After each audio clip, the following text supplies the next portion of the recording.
তো আসসালামু আলাইকুম। তো এতক্ষণে আপনার হয়তোবা বুঝে গেছেন যে আজকে কি বিষয় নিয়ে কথা বলতে আসছি। বিষয়টা হচ্ছে জেরিন নামের যে মেয়েটা, সে আমার পছন্দ ছিল প্রায় 5 বছরের। তার প্রস্তাবে সম্পর্ক হয় 1 মাসে। তারপর 1 মাস যেতে না যেতে সেই সম্পর্কে সমাপ্তি ঘটে, বিচ্ছেদ হয়ে যায় আমাদের। তো বিচ্ছেদের কারণ হচ্ছে আমি সম্পর্কে তার মামা হতাম, সে আমার ভাগ্নি ছিল। এটার উপর ভিত্তি করে সেই সম্পর্ক শেষ করে যে, দেখো তুমি তো সম্পর্কে আমার মামা হও, আমি তোমার ভাগ্নি, এটা আমার পরিবার কিংবা তোমার পরিবার সমাজ এটা মেনে নেবে না। তো তার চেয়ে বরং এই সম্পর্কটা এখানে শেষ করে দেওয়া উচিত। তো আমি তাকে অনেক বোঝাই যে, দেখো আমি তো আর তোমার হচ্ছে আপন মামা নয়, দূর সম্পর্কে। তো এরকম ভাবে তাকে বোঝাই, তারপরও তার একটা কথাই যে এটা সম্ভব না। তো এইভাবেই সে সম্পর্কটা শেষ করে। তারপর মাঝখানে সম্পর্ক শেষ 2 বছর। তো 2 বছরের মধ্যে আমার টিকটকে আসা আর কি।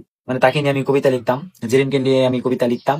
তো লিখতে লিখতে হঠাৎ হুট করে সে একদিন আমাকে মেসেজ দিল যে, তুমি এগুলা যা করতেছো এগুলা ঠিক না। তো আমি বললাম যে আমি কি করলাম। তো সে তখন বললো যে, দেখো তুমি সোশ্যাল মিডিয়ার মধ্যে আমাকে এমন ভাবে রিপ্রেজেন্ট করছো, মানুষ আমাকে খারাপ ভাবছে।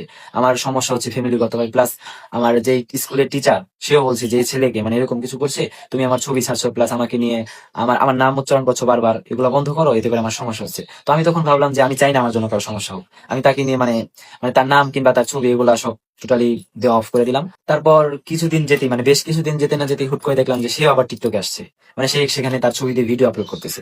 প্লাস এখানে আমি ফার্স্টে দেখি নাই, বাট আমার ওখানে অনেক মেনশন করতেছিল যে এই সেই নারী যার জন্য আমরা একটি জিহাদ ভাইকে পেয়েছি, বা জিহাদ ভাইয়ের মতো কবি পেয়েছি।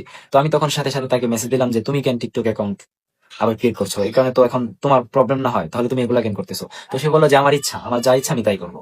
তখন বুঝতে পারলাম যে আসলে সে এখানে কি জন্য টিকটকে আসছে। তো যাই হোক, এভাবে সবকিছু চলতেছিল। তারপর সে আবার আমাকে মেসেজ দেয় যে, দেখো আমার ভুল হয়েছে, আমি টিকটকে আসছি, আমি আসলে আমার ভুল হয়েছে, আমি আসতে চাই নাই। তুমি সবাইকে একটা ভিডিওর মাধ্যমে বোঝাই দাও যে সম্পর্কে তুমি আমার মামা হও, তোমার সাথে আমার কোনো সম্পর্ক ছিল না। তো আমি তখন বললাম যে, কেন আমি মিথ্যা বলবো কেন, তোমার সাথে তো আমার সম্পর্ক ছিল একটা।